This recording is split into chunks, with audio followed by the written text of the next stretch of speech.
భద్రాద్రి కొత్తగూడెం జిల్లా దమ్మపేట మండలం అప్పారావుపేట పామాయిల్ ఫ్యాక్టరీలో పామాయిల్ రైతుల ఆత్మీయ సమ్మేళనం నిర్వహించారు.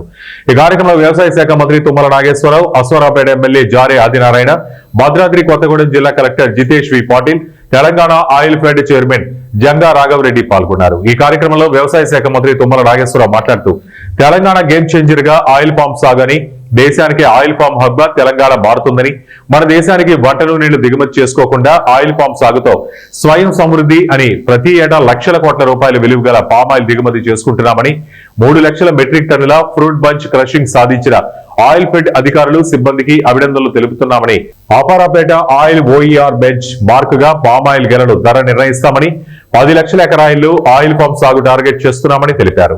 మోడీ గారికి వేదిక నుంచి విజ్ఞప్తి చేస్తున్న కేంద్ర ప్రభుత్వానికి ఇంపోర్ట్స్ మీద ఆధారపడకుండా మన స్వశక్తి మీద మీరు ఆధారపడితే భారత రైతాంగం మీకు కావలసినటువంటి ప్రతి పంట ఈ భారతదేశ జనాభా 1,40,00,000 మందికి సరిపోయి కాకుండా ప్రపంచ దేశానికి ఆహార ఉత్పత్తులు పండించేటటువంటి సత్తా ఈ యొక్క భారతదేశ రైతాంగానికి ఉందే అని చెప్పి మీకు ఈ సందర్భంగా మనం చేస్తున్నాం.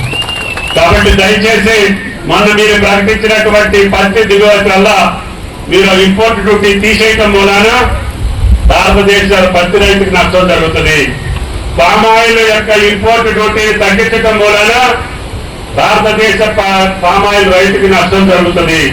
అదే పదే పదే కేంద్ర ప్రభుత్వానికి విజ్ఞప్తి చేస్తున్నా వాటిని మళ్ళీ యథాతథ స్థితిలో పెడితే మనకి ఇంపోర్ట్ డ్యూటీని మీరు పెంచగలిగితే మన రైతాంగానికి ఆదాయంతో పాటు మన ఇతర దేశాల యొక్క సరుకుల మీద మనం ఆధారపడకుండా బతికే అవకాశం స్వతంత్రంగా వస్తుంది. కాబట్టి కేంద్ర ప్రభుత్వం త్వరగా దాన్ని ఆలోచన చేయమని చెప్పి అడుగుతాం.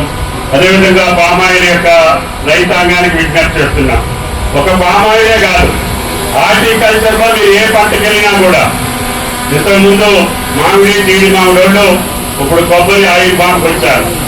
కొంతమంది వక్కేస్తున్నారు, కొంతమంది జాలి చేస్తున్నారు, ఇంకా కొంతమంది వేరే పంటలకి విలువ కలిగినటువంటి పంటలకు వెళ్తున్నారు.